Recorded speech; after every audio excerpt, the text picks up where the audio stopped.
Chers amis de la Résistance française et de la réaction républicaine, bonjour. Il y a un certain nombre d'années, j'avais eu une discussion vive avec un bon ami, appelons-le Philippe, à propos du linceul de Turin. Et il m'a envoyé une abondante documentation dans laquelle je me suis plongé pour pouvoir lui répondre en détail. Il me reprochait de ne pas faire preuve d'objectivité sur cette question délicate. Il considérait en effet que c'était surtout cette qualité essentielle qui faisait défaut aux adversaires de l'authenticité, l'objectivité, qui est une qualité essentielle dans un débat scientifique. Alors, je l'ai remercié de s'être donné du mal pour moi, et en même temps, j'ai regretté qu'il eût un doute sur mon objectivité, car je me targue de bien distinguer jugement de valeur et jugement de connaissance, de ne pas prendre mes désirs pour des réalités, et de faire preuve en tout point d'objectivité. J'aurais quand même préféré éviter ce débat parce que je crains de peiner des amis et des gens que je respecte et que j'estime en contestant des idées qui leur sont chères. Mais je suis obligé. Je tiens quand même à préciser au départ que je serais aussi heureux que quiconque que les circonstances et que la piété des fidèles nous aient transmis un tel témoignage de la passion du Christ. Il n'y aurait d'ailleurs, a priori, rien d'invraisemblable à ce que les premiers chrétiens aient conservé cette relique, qui porterait visible à l'œil nu l'image du Christ incarné. Mais la question est celle-ci. La pièce d'étoffe qui est exposée à Turin, qu'on appelle le linceul de Turin, parfois le suaire de Turin, est-elle authentique? Est-elle vraiment le linceul de Jésus de Nazareth, crucifié au 1er siècle, à la demande des Juifs, comme le relate l'Évangile? Telle la question. Alors, quand cette question a commencé à être discutée dans la presse, il y a 20 ou 30 ans, je n'ai pas été convaincu par les arguments savants qu'avançaient déjà les syndonologues, les tenants de l'authenticité, tels qu'ils s'appellent eux-mêmes, pour une raison bien simple, une raison de bon sens, évidente, qui est la suivante. Si le supposé linceul de Turin était authentique, il aurait été l'objet, depuis l'origine, d'une vénération continue, générale, exclusive. Il est difficile en effet d'imaginer qu'une relique aussi sensationnelle ait pu être négligée à quelque époque que ce fut. Les actes des apôtres en auraient parlé. Les fidèles n'auraient jamais cessé de venir la contempler. Et on n'aurait pas exposé près de 40 prétendus linceuls du Christ. Il aurait fait l'objet d'une vénération exclusive. Mais de plus, le linceul de Turin donne une représentation de l'image du Christ conforme à l'iconographie du Moyen-Âge et non à celle des premiers siècles de l'ère chrétienne. D'où une deuxième objection, tout aussi forte, à l'authenticité. Si le supposé linceul de Turin était authentique, Jésus apparaîtrait sous l'aspect que lui donnaient les premiers chrétiens, donc comme un jeune homme imberbe ou glabre, et non comme un homme mûr et barbu. Les premiers chrétiens, première génération de chrétiens, avaient certainement gardé de l'apparence physique de Jésus un souvenir plus proche de la réalité que leurs héritiers du bas Moyen-Âge, 1300 ans plus tard. Et si son linceul avait été conservé, ils auraient forcément reproduit l'image qu'il portait. La redécouverte, entre guillemets, du linceul en 1357 est en soi un événement un peu trop sidérant pour être crédible. Du reste, par quel miracle aurait-on pu deviner que cette pièce d'étoffe était bel et bien le linceul du Christ? Il ne suffisait pas qu'elle portât une image d'un homme peut-être crucifié. D'où une troisième objection. Pour conclure que c'était bien le linceul qui avait enveloppé le Christ, il aurait fallu une chaîne de transmission ininterrompue sur plus de 40 générations, depuis les saintes femmes et les apôtres qui avaient découvert le tombeau vide, ou au moins un document digne de foi certifiant l'authenticité. Sinon de Saint-Pierre lui-même, du moins d'un des premiers papes. Or, on n'avait ni l'une ni l'autre. Depuis, d'autres objections tout aussi décisives se sont ajoutées. L'une découle, bien entendu, de la datation au carbone 14. C'est la quatrième objection. Si le supposé linceul de Turin était authentique, on aurait trouvé qu'il était du 1er siècle de l'ère chrétienne par la datation au carbone 14. Or, les 3 laboratoires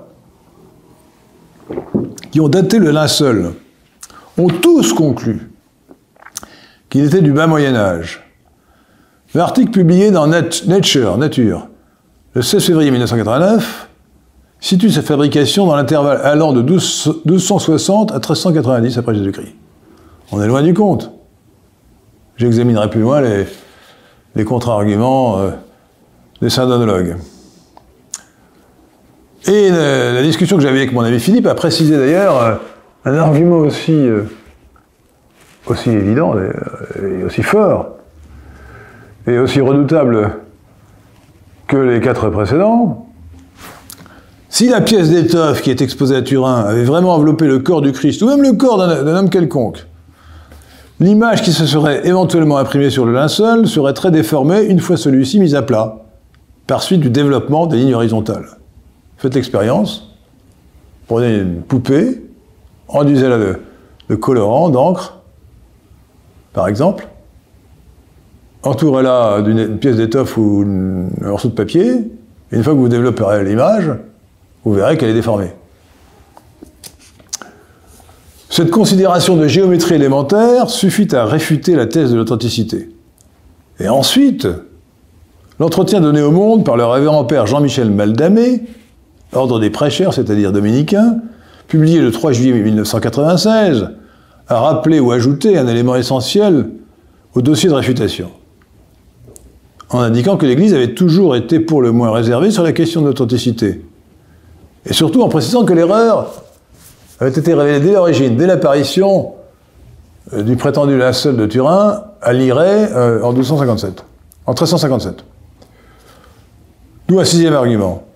Au XIVe siècle, dans les années qui ont suivi l'apparition du prétendu linceul à l'église de Lirey, l'évêque de Troyes a conclu qu'il était de fabrication récente. Comme il a réussi à mettre la main sur le faussaire, c'est bien qu'il s'agissait d'un faux. Alors le révérend père Maldamé n'évoque pas tous mes arguments, mais il invoque au moins les 2 principaux, l'évêque de Troyes et le carbone 14, lorsqu'il écrit, je cite, « Le dossier historique à lui seul ne peut que conduire à la conclusion que le suaire ne peut pas être identifié au linceul dont parlent les évangiles synoptiques. La datation au carbone 14 correspond parfaitement à cette conclusion et la confirme. » Alors, au passage, puisque Maldamé a employé le mot suaire, on dit souvent, à tort, suaire pour linceul et réciproquement, alors qu'un suaire du latin sudarium, dérivé de sudor la sueur, désigne au sens strict un linge ou un mouchoir qui sert à s'essuyer le front, ou alors le linge qui entoure la tête du mort et non le reste du corps. Alors il ne fait donc pas de doute que l'objet improprement appelé linceul de Turin, présenté comme le linceul du Christ, et qui n'est pas même un linceul, est un faux pour toutes ces raisons. Chacune me paraît définitive, à elle seule et en toute objectivité. Comment pourrait-on les rejeter toutes ensemble? Reste à savoir comment l'image a été formée. C'est la seule question qui demeure, si on tient à s'intéresser à la nature du faux. Les syndonologues affirment que ce ne peut pas être une peinture parce qu'un artiste n'aurait pas pu peindre en négatif, en inversant les valeurs. Bon, je ne suis pas aussi sûr que ce soit le cas. Mais ils avancent d'autres arguments d'une obscurité caractéristique de la syndonologie. Parlant d'images tridimensionnelles, de conception inversée de l'espace, etc. J'avoue ne pas très bien comprendre. Et du reste, il est plus naturel de supposer que l'inversion des valeurs et les autres attributs que l'on trouve à l'image du linceul de Turin viennent de ce que cette image résulte d'une empreinte sur un relief. Dans cette hypothèse, les parties anguleuses doivent être plus fortement marquées que les creux. On nous dit encore, je cite, lorsque Secondo Pia, photographe amateur italien, a photographié le linceul pour la première fois en 1898, il a révélé l'image du Christ qui apparaît sur le négatif. C'est donc que le linceul est authentique car un éventuel faussaire du XIVe siècle n'aurait pas pu prévoir l'invention de la photographie. Fin de citation. En réalité, Secondo Pia n'a pas révélé l'image du Christ. Elle est visible à l'œil nu. Il a simplement amélioré cette image en accroissant les contrastes et en inversant les valeurs. Mais je le répète, si l'image est en négatif sur l'étoffe, c'est très vraisemblablement qu'elle est une empreinte, ou bien que le faussaire, c'est moins probable, a voulu faire croire qu'elle en était une. Comme l'argument du développement des lignes horizontales interdit de penser que l'étoffe a enveloppé un corps ou une statue, on peut avancer, je le répète, l'hypothèse suivante, l'artiste faussaire a dû appliquer le linceul sur un relief, préalablement enduit de colorant, peut-être, pourquoi pas, avec du sang. Il aurait pu être sculpté d'après un modèle, peut-être un cadavre, soit plus probablement un homme vivant, peut-être un flagellant qui avait joué le rôle du Christ dans une passion. On voit bien pourquoi le faussaire a employé cette technique. S'il avait appliqué l'étoffe sur une statue ou sur un corps, encore une fois, l'image aurait été déformée, elle n'aurait pas été reconnaissable, tant elle aurait été déformée. Et donc elle aurait été peu propre à exciter la ferveur des pèlerins. Pour la même raison, ce point est important, le faussaire ne pouvait pas respecter l'usage des Juifs de l'époque du Christ, qui enveloppait la tête du mort d'un sphère et le reste du corps d'un linceul qui ne couvrait pas la tête. On ne pouvait pas proposer évidemment un corps sans tête à la ferveur des pèlerins. Et cette remarque fournit un septième argument. Si le linceul était authentique, il n'aurait pas enveloppé la tête du Christ, mais seulement le reste du corps, puisque tel était l'usage des Juifs, que Nicomède et Joseph d'Arimathie ont respecté quand ils ont enseveli le Christ, ainsi que le rapporte l'Évangile selon saint Jean, qui parle du reste de bandelettes et non de linceul, chapitre 19, verset 40. Le récit de l'Évangile selon saint Jean est précis. Je cite.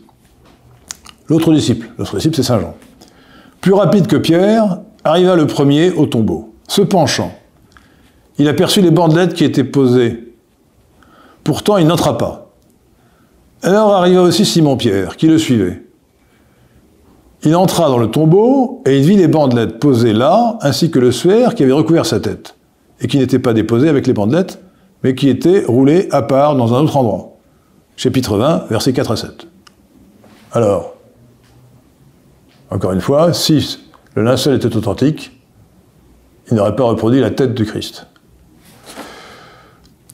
Je tiens d'ailleurs à insister sur le fait que l'hypothèse de l'empreinte énoncée ci-dessus, que je viens d'énoncer, qui est hautement vraisemblable, n'intervient nullement dans la réfutation. D'ailleurs, si les synodologues avaient bien voulu consacrer, ne serait-ce que le 10e du temps qu'ils ont consacré à leurs élucubrations pour défendre leur thèse, à essayer de découvrir la technique du faussaire, ils y seraient arrivés probablement depuis longtemps. Ils ont préféré multiplier à l'envi les spéculations les plus aventurées, les interprétations les plus osées, sur les multiples aspects de ce que je continuerai à appeler par commodité de langage le linceul de Turin. Cet objet fonctionne donc comme une épreuve de Rorschach et nous renseigne plus sur les syndonologues et la syndonologie que sur le linceul. C'est sans doute dans l'histoire de la science un cas unique d'expansion indéfinie, illimitée d'un discours d'apparence scientifique fondé sur un postulat indéfendable. Le postulat de l'authenticité. La syndonologie est donc une énigme, au moins si grande que l'objet auquel elle se consacre. Et sa devise pourrait être, je cite Shakespeare, « Much ado about nothing », beaucoup de bruit pour rien. Le vrai champ d'étude de la syndonologie, ce n'est pas le linceul, mais la syndonologie elle-même. Alors je cède un peu à la polémique, mais non pas sans sortir de l'objectivité. Alors à défaut de pouvoir améliorer la connaissance du linceul, qui m'importe modérément, on va dire, puisque c'est un faux, je voudrais apporter une modeste contribution à l'étude de la syndonologie en analysant les principaux procédés qu'elle emploie, qui entrent dans 3 grandes catégories. Premièrement, une interprétation abusive. Deuxièmement, une dialectique trompeuse. Troisièmement, une rhétorique orientée. Alors, je précise à ce stade que je ne doute nullement de la bonne foi des syndonologues en général. Bien sûr, il y a des exceptions. Parmi eux, il y a des fraudeurs, des charlatans, des imposteurs. Mais la plupart d'entre eux sont parfaitement sincères, j'en suis persuadé. Je ne leur reproche qu'une chose, c'est de se laisser emporter par leur enthousiasme, au demeurant bien compréhensible. Si nous avions le bonheur de posséder le linceul du Christ, ce serait en effet merveilleux. Depuis qu'en 1898, on s'est aperçu que l'image du linceul ressortait beaucoup mieux en négatif, après inversion des valeurs donc, l'argument central de la syndonologie est ce que l'on peut appeler la preuve par le mystère, qui se résume dans une formule paradoxale. On ne sait pas, donc on sait. On ne sait pas comment l'image a été formée. On estime même qu'elle n'a pas pu être formée par un homme, et cette énigme paraît suffisante pour imaginer une intervention divine, un miracle.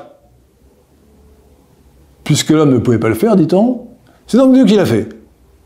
Mais il y a là un abus d'interprétation manifeste, qui témoigne d'ailleurs curieusement d'une surestimation de la science, d'un certain scientisme. En réalité, nos connaissances sont très souvent insuffisantes pour nous permettre d'expliquer les phénomènes naturels ou artificiels. Et il est somme toute assez banal de s'interroger sur la manière dont un artiste a réalisé son œuvre, artiste ancien ou artiste moderne. S'il ne l'a pas dit, s'il n'a pas dit comment il l'avait fait. Et les syndonologues, donc je le répète, engagés sur une fausse piste, n'ont pas vraiment cherché à trouver la technique qui aurait pu être utilisée par les faussaires, et ils n'ont pas retenu l'hypothèse la plus raisonnable, consistant à supposer que l'image du linceul avait été créée par un homme, selon des moyens inconnus jusqu'à nouvel ordre, plutôt que d'imaginer un miracle. La manière dont les syndonologues prétendent répondre à l'objection première, pas de vénération générale, permanente et exclusive du linceul de Turin, objection qu'ils se gardent cependant d'énoncer explicitement, relève de la même tendance à donner dans les interprétations abusives. Ils tiennent à peu près à ce langage, je cite. Enfin, je reconstitue. Il est possible de reconstituer les principales étapes du périple du linceul. D'Édesse, il est apporté à Byzance, où il est dérobé au cours de la 4e croisade. Il réapparaît ensuite en France, où les croisés l'ont emporté. En langage ordinaire, en langage sincère, objectif, on devrait dire ceci. Près de 40 pièces d'étoffe ont été présentées comme le linceul du Christ, en divers lieux et en diverses époques. Rien ne permet d'identifier le linceul de Turin à une autre de ses prétendues reliques. Les spéculations sur le trou historique allant de 1204 à 1357 sont de la plus haute fantaisie. Et que, quoique je ne mette pas en doute en général la bonne foi des syndonologues, je ferai une exception pour l'inventeur de la lettre que Théodore Ange-Comnène, despote d'Épire et de Thessalie, aurait adressée au pape Innocent III en 1205, et dont on aurait opportunément découvert une copie authentique il y a quelques années. Je parie que ce document est un faux. Mon ami Philippe, qui soupçonne les 3 laboratoires qui ont daté le linceul d'avoir truqué les résultats, aurait pu faire preuve de plus de méfiance vis-à-vis de certaines pièces du dossier des syndonologues. De toute façon, même si on acceptait le roman bâti par ces derniers, en admettant un semblant de continuité dans l'histoire du linceul, cela ne suffirait pas pour répondre à la première objection. Il faudrait aussi que la relique en question ait fait l'objet d'une reconnaissance générale et exclusive dès l'origine, pour qu'elle pût prétendre à l'authenticité.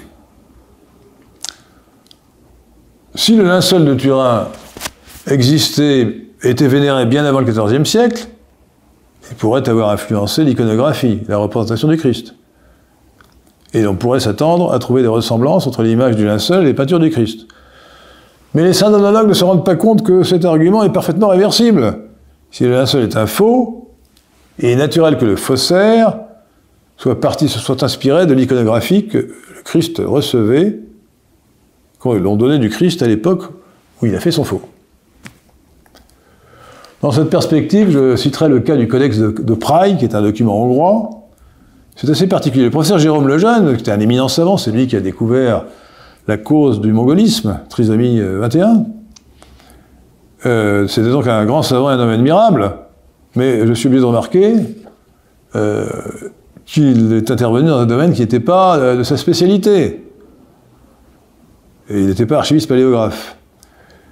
Et il paraît léger de prononcer des conclusions définitives comme il l'a fait sur un document de ce genre, le Codex de Prague, rédigé dans une langue qu'il ne connaît pas, qu'il ne connaissait pas, le hongrois, quand il n'en a consulté qu'un seul feuillet pendant 1 heure. Alors, Lejeune a prétendu avoir découvert, entre l'image du Codex et celle du linceul, une grande ressemblance. Ça ne démontre rien, en supposant même qu'elle fût établie. Le Codex serait daté précisément de 1192, selon Lejeune. En réalité, j'ai lu ailleurs que les chroniques qui s'y trouvent relatées vont jusqu'à 1300. Donc on ne peut pas exclure que le Codex ait été fait après le linceul. On peut aussi imaginer que le linceul a été fait d'après le Codex. Il est d'ailleurs invraisemblable que Lejeune n'ait même pas envisagé cette hypothèse. Mais le plus probable, tout simplement, qu'ils sont l'un et l'autre tributaires d'un même modèle. Car l'iconographie du Christ est demeurée assez stable pendant de longs siècles, au cours du Moyen-Âge, parce que les exercices se recopiaient les uns les autres. Les fidèles étaient habitués à une certaine représentation du visage du Christ ou du corps du Christ. Il n'y a donc rien d'extraordinaire dans ces conditions que le linceul de Turin, qui n'est qu'une pièce iconographique parmi d'autres, reproduise les traits généralement attribués à Jésus au Moyen-Âge.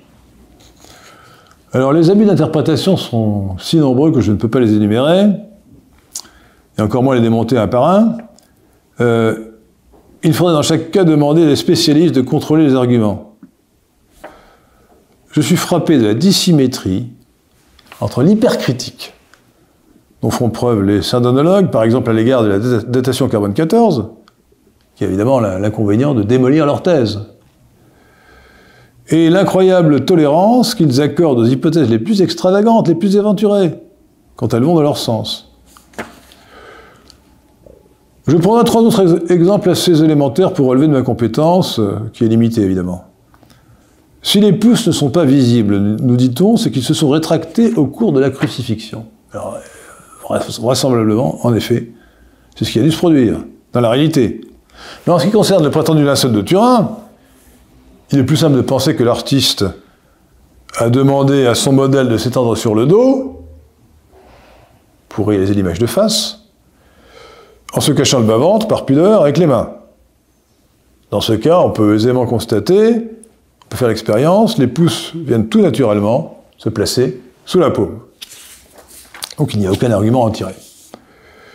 De même, on nous explique qu'on a retrouvé un peu de coton dans le lin de l'étoffe, et que ce coton appartient à une espèce du Moyen-Orient, ou du Proche-Orient. C'est donc que le linceul y aurait été fabriqué. Avant la découverte de l'Amérique, d'où vouliez-vous que le coton vint, sinon du Proche-Orient? Autre exemple, qui concerne directement mon ami Philippe. Pour écarter la datation au carbone 14, il pensait qu'il y avait eu un complot, et que les scientifiques ont été soudoyés pour manipuler leurs travaux. Alors il m'avait sorti à cet égard un article qu'il trouvait démonstratif, rapportant selon lui que le docteur Tite aurait reçu un pot de vin d'1 million de livres, en récompense de ses mauvais services. Ce n'est pas du tout ce que dit l'article. L'article dit simplement qu'un mécène, une entreprise, a donné en mécénat 1 million de livres à l'université d'Oxford pour créer une chaire. Alors, c'est certes pour rémunérer son titulaire, le Dr Tide, mais aussi pour couvrir d'importantes dépenses techniques et administratives. Et d'ailleurs, il n'y a rien de choquant que le mécénat s'exerce au profit d'un expert qui a démontré ses compétences. Ce n'est pas un pot de vin.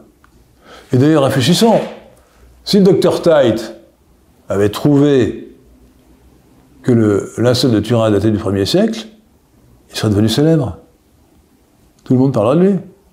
Et donc, s'il a eu intérêt à tricher, ce n'est pas dans le sens que croyait mon ami Philippe. Dans leur plaidoyer, les partisans de l'authenticité n'affrontent pas toujours en face les objections qui leur sont faites. Ils semblent plutôt utiliser une dialectique trompeuse pour détourner l'attention et pour envoyer la question.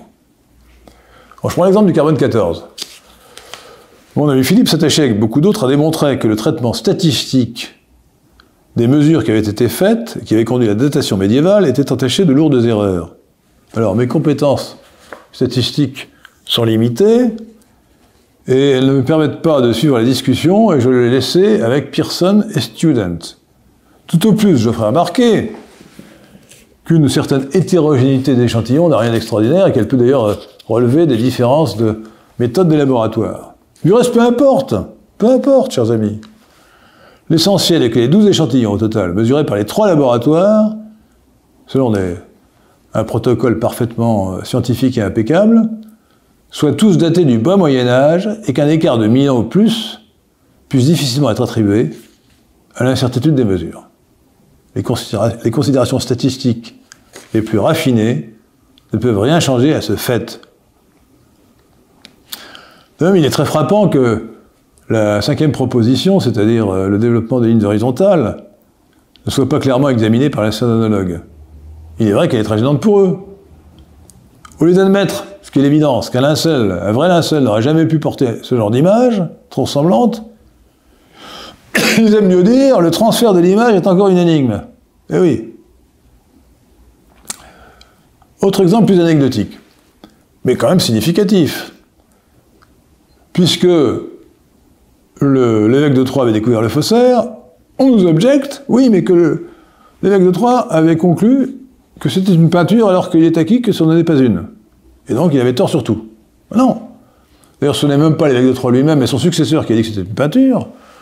Et il est surtout évident que, en découvrant le faussaire, l'évêque ne s'est pas intéressé beaucoup à la technique utilisée par le faussaire. Il a dit peinture parce que c'était la façon la plus simple de parler. Encore une fois, c'est son successeur qui l'a dit. Alors, les raisonnements compliqués d'Henri Head, dit d'Entremont, alias Arnaud Aaron Upinski, méritent un peu plus de commentaires. Parce que certains en font grand cas, notamment mon ami Philippe. Henri Head, H-E-D-D-E, dit d'Entremont.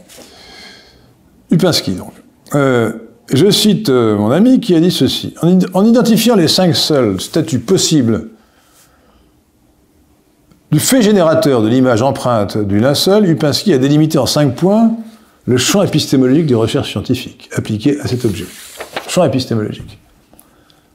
Premièrement, un artiste, cas numéro 1. Deuxièmement, un faussaire, cas numéro 2. Troisièmement, un cadavre crucifié, flagellé. Un cadavre crucifié flagellé, cas numéro 3. Quatrièmement, le cadavre de Jésus de Nazareth, personnage historique du 1er siècle, cas numéro 4. Cinquièmement, le cadavre du dernier chapitre des évangiles, cas numéro 5. Bon, il est artificiel de séparer les cas 4 et 5, le cadavre de Jésus de Nazareth et celui du dernier chapitre des évangiles, qui se rapporte dans tous les cas à un cadavre crucifié flagellé, mais surtout, là où il y a volonté de tromper, c'est dans la prétendue distinction entre l'artiste, cas numéro 1, et faussaire, cas numéro 2, parce que Upinski mélange la question de l'intention et la question de la technique. Il nous dit que l'artiste, c'est forcément celui qui a peint,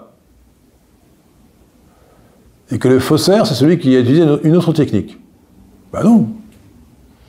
L'artiste, c'est celui... si on veut opposer artiste à faussaire, c'est l'artiste celui qui n'a pas l'intention de tromper, donc il a simplement voulu faire une œuvre qui soit belle, ou qui suscite la vénération des fidèles, qui excite la ferveur des fidèles, pardon, sans vouloir tromper. Et le faussaire, c'est celui qui veut tromper. Et donc, ça n'est pas la technique qui est en cause. Un faussaire peut utiliser la peinture, s'il y arrive, et un artiste honnête pourrait utiliser une autre technique. Donc, par hypothèse, l'empreinte sur un relief. Mais, en disant cela, Upinski veut éliminer l'hypothèse du faussaire. Et il utilise pour cela des arguments d'autorité tout à fait vains. Le docteur Teit, l'un des savants qui a daté le linceul de Turin, refuse que l'on dise que la datation carbone 14 implique qu'il y ait contrefaçon puisqu'un jugement sur une intention échappe à la mesure physique. Fin de citation. Autrement dit, le Dr Taille ne veut pas exclure le cas de l'artiste qui a utilisé une autre technique sans l'intention de tromper. Et le nommé Geoffroy House, directeur des services généraux du British Museum, a écrit en 1990, ou Taille a répondu à Lipinski, je cite, à la suite d'une exposition sur la question du Saint-Fer, du linceul de Turin, le but n'était pas de suggérer que le linceul avait été créé en tant que contrefaçon. Autrement dit, dans l'intention de tromper.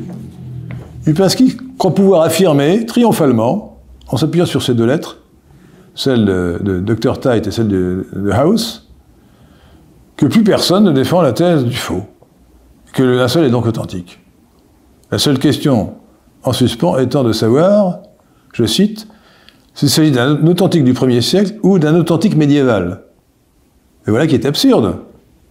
L'expression authentique médiéval est une contradiction in adjecto, une contradiction dans les termes. Si le linceul est authentique, il est nécessairement du 1er siècle.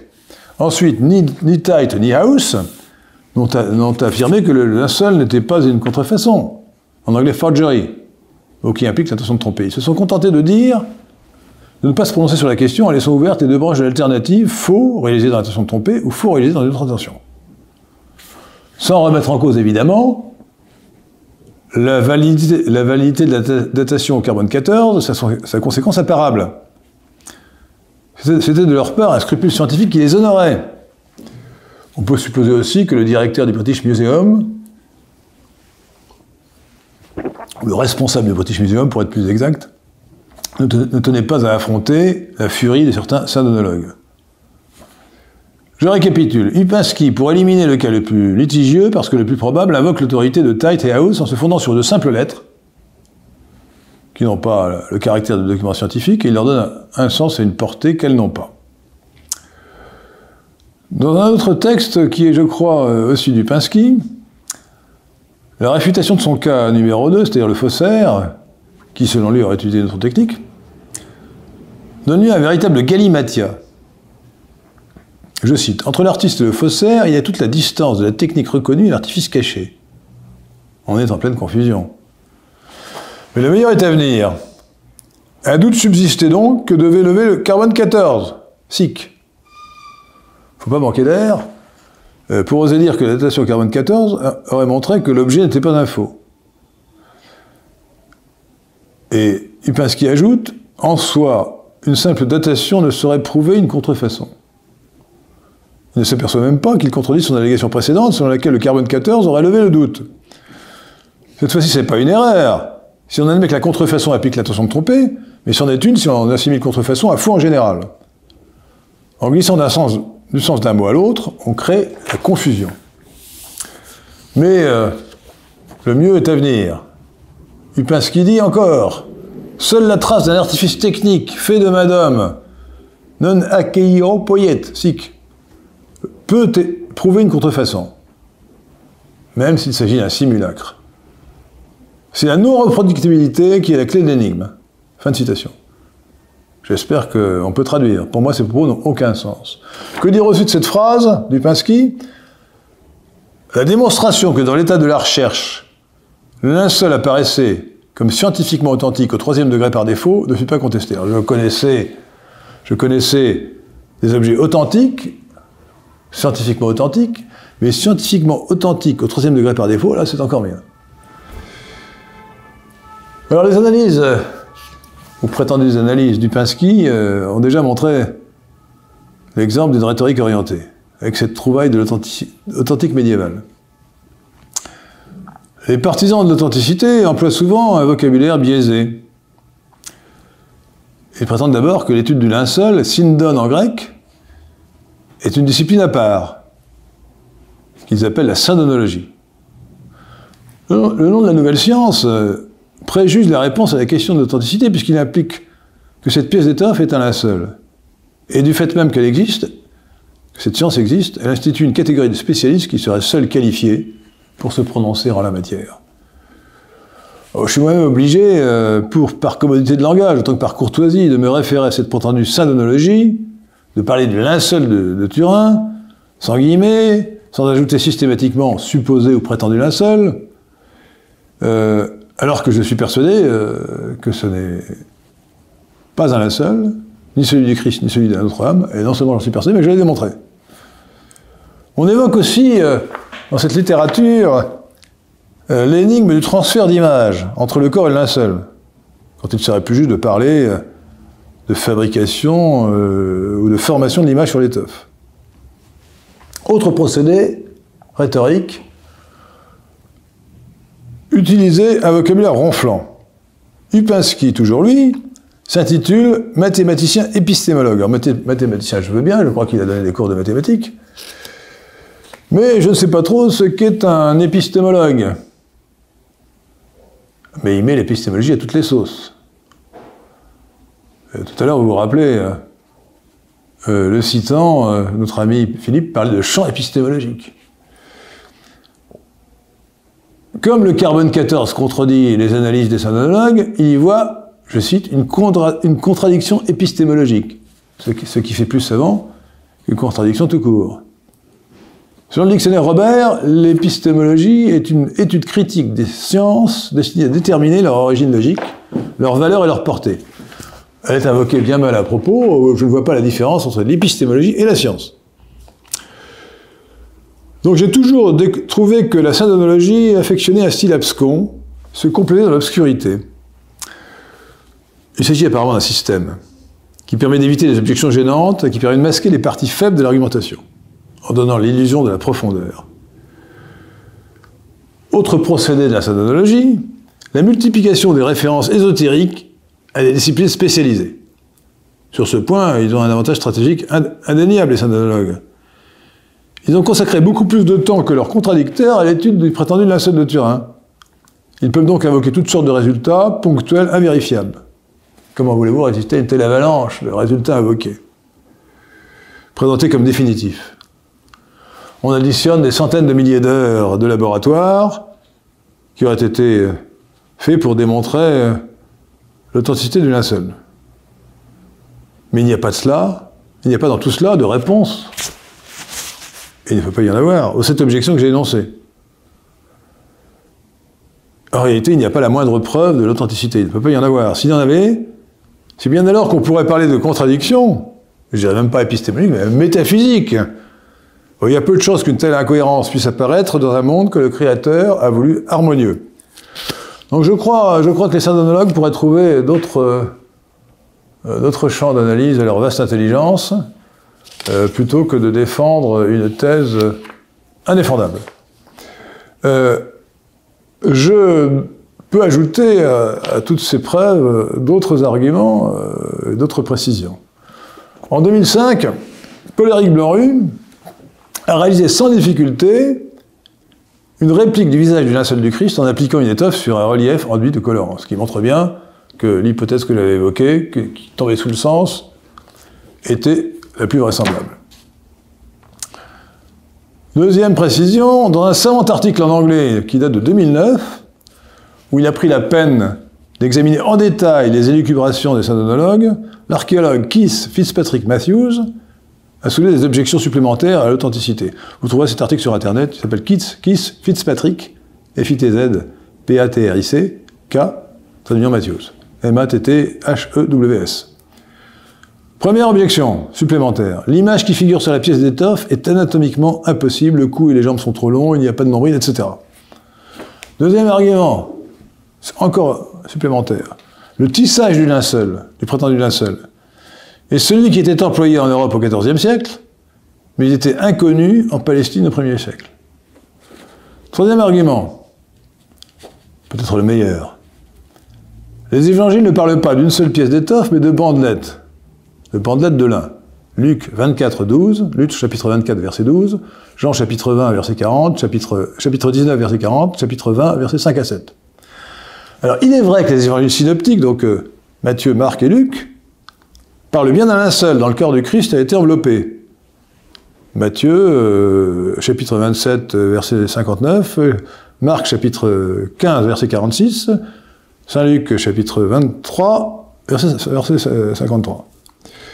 Mais, Saint Luc, après avoir parlé de linceul dans un premier temps, parle ensuite de bandelettes, chapitre 24, verset 12.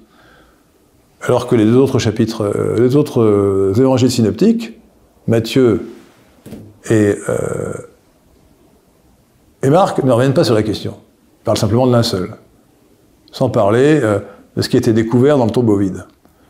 Et puisque le troisième, Saint Luc, a dit que le linceul, ce qu'il appelait le linceul dans un premier temps, c'était des bandelettes, et que c'est conforme à ce que dit Saint Jean, il n'y a aucune raison de le contester. Donc, en réalité, le linceul du Christ n'était pas une pièce rectangulaire d'un seul tenant, c'était des bandelettes. Et cela, c'est ce qui est dit dans l'Évangile.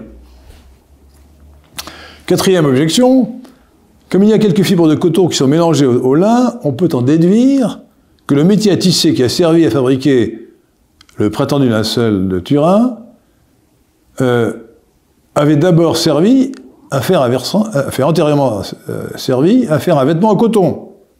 Alors que le judaïsme imposait, et impose toujours, du moins dans sa version orthodoxe, l'utilisation de métiers à tisser différents pour ne pas risquer de mélanger les matériaux, le coton et le lin.